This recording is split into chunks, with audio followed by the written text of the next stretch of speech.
So while it's clear PlayStation is getting ready to port their games over to Xbox, especially with things like this, where you can see they are significantly reducing memory bandwidth, could severely impact the system's performance, and they're getting developers to basically get the games ready for power save mode, essentially what I'm assuming is the Series S.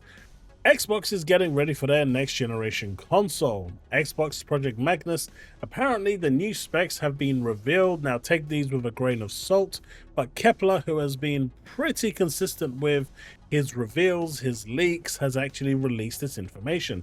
Now this is going to be a very beefy boy, and in my opinion, quite expensive. But let's just have a look at the specs. It's got a Zen 5 CPU. This is going to be console optimized for core balancing, performance, and thermal. It's going to have a custom RDNA 5 GPU with fixed silicon, AI accelerated pipelines, 64 to 96 gigabyte unified GDDR7 memory, unheard of in consumer grade boxes, which is crazy. 4 terabytes of NVMe SSD with Velocity architecture, V2, zero latency decompression, accelerated IO. I mean, Xbox original, you know, the Series X was supposed to have Velocity architecture, and it apparently did, but it was never ever utilized, not even by Microsoft themselves. So here is hoping that the Velocity V2 architecture is going to be, you know, utilized this time around, as opposed to it being completely ignored. It's going to have onboard AI, co-processor, real-time procedural, world-gen upscaling, NPC logic. That is insane. New power slot system for attachable hardware expansion. Now this one is a little weird for me because I don't really understand what this is actually being, but it does sound like a modular option for extra hardware. Time will tell what that is. Now this will run Xbox OS, boot to Game Pass native UI, and play physical and digital games natively.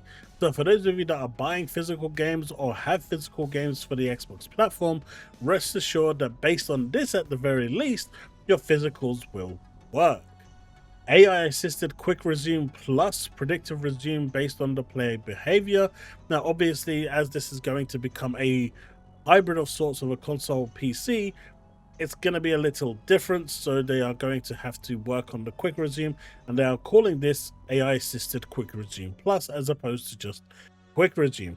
Hopefully this works well out the box, because quick resume is a fantastic feature. Auto adaptive performance scaling, docks, throttles, or boosts based on use context.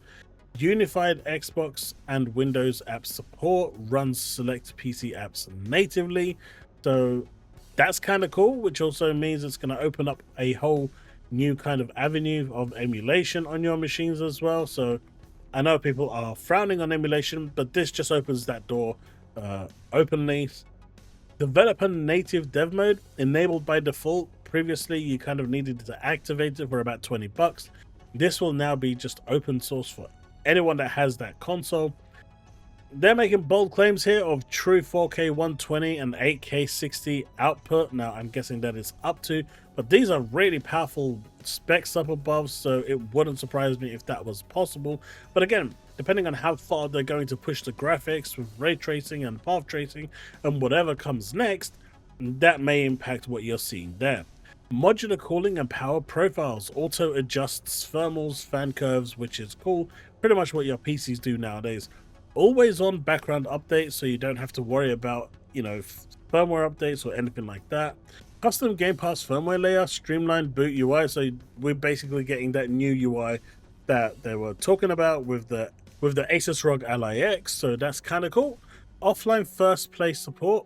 You're going to have offline first place support as well, so that means fully functional without cloud save, so you don't need to be connected to the net in order for this to work.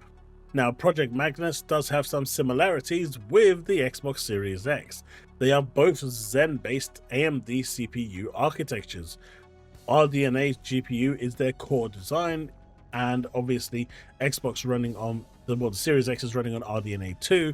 This is going to be running on a custom RDNA 5. It's going to have unified high-speed GDDR7 memory. Obviously, this is a similarity, so both have unified high-speed GDDR memory. Both are using NVMe SSD storage with Velocity architecture. you know, I'm hoping at least this time they're actually going to use the Velocity architecture, non-standard NVMe drives. They're going to use the long stick versions of these and make it more simpler and cheaper for consumers, because the ones that they have in their custom memory cards is just awful. So hopefully they won't go back to that, and they'll just do the, you know, you just open it up and install your hard drive. Simple as that. Backwards compatibility support is going to be a key feature for this. This is something that AMD themselves announced as well when they revealed a bunch of stuff. Xbox OS based UI and ecosystem, support for physical 4K Ultra HD Blu-ray discs, developer friendly dev mode environment, quick resume multitasking feature, HDMI 2.1 video output standards, focus on performance per watt efficiency, so it, you know, keep the power consumption low as possible, and integration with Xbox Live and Game Pass services. Now, I do think Game Pass services is fine, but I do think if they are going down the PC route, Xbox Live just needs to go. And also, what does this mean if I then turn around and buy a game on Steam and play the game through this new UI and play the Steam version as opposed to the Xbox version? Will I still need to have Xbox Live? This will be a huge issue, in my opinion, going forward, if you do still need Xbox Live. Game Pass is one thing, but they should just abolish the requirement for Xbox Live if they are going down this route. That's the one that makes perfect sense to me, and I'm hoping it makes perfect sense to everyone else. But Project Magnus, which brings Xbox and Windows together, which is what they've been saying and what they've been wanting to do for quite some time, seems like a very, very massively meaty contribution. And at this point, we are used to seeing consoles release every, you know, 6 to 7 or 6 to 8 years. I think at this point where we are with the way Microsoft is going, we can see consoles potentially every 3 years, maybe even less. And I know some people are going to say, well, does that make it a console anymore even? And my question is, why not? You know, everything we've seen here is kind of static, it's not upgradable, and that will factor into the price that what you're paying. But at the end of the day, there's no reason to say that this is not a console. I know there are some out there, especially William, who says it's not, but realistically speaking, it is still a console, and hopefully the price point will factor that in, especially if they are looking at releasing these in shorter life cycles, because at that point it means that you kind of need to get rid of what you have there. Or what's going to happen is every 2-3 years they're just going to release a better version of it, but it doesn't mean that your version of the console can't still run those games, because essentially it's still going to be the same console, just an updated version, which then, you know, tethers on the, you know, realm of PC, but it is still a console. At least that's what it will be defined as. Anyway, folks, that's the video. This new stuff is really exciting. Project Magnus looks, you know, by the sounds of it, just sounds amazing. It's really, really beefy. My real concern here is the actual price, because those specs are pretty damn high. But, you know, we'll have to wait until next year, potentially, to find out a price point. And hopefully we'll get something over the next 6 months to a year telling us what's what. With Grand Theft Auto having been delayed until potentially September next year, this would be like the perfect opportunity for Microsoft to capitalize on that and make the next generation Xbox console the most powerful console out there and the best place to play GTA 6.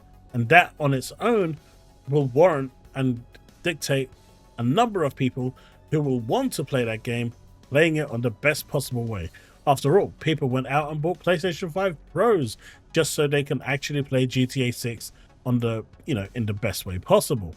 So having something else there that is going to be even more powerful and make it look even better and run at even higher frames, it's a no-brainer. GTA 6 is just one of those games. And should the next generation Xbox land next year, you're looking at potentially Fable, Gears E-Day, Halo, Forza Horizon 6, COD, Starfield, Diablo, and then of course GTA 6.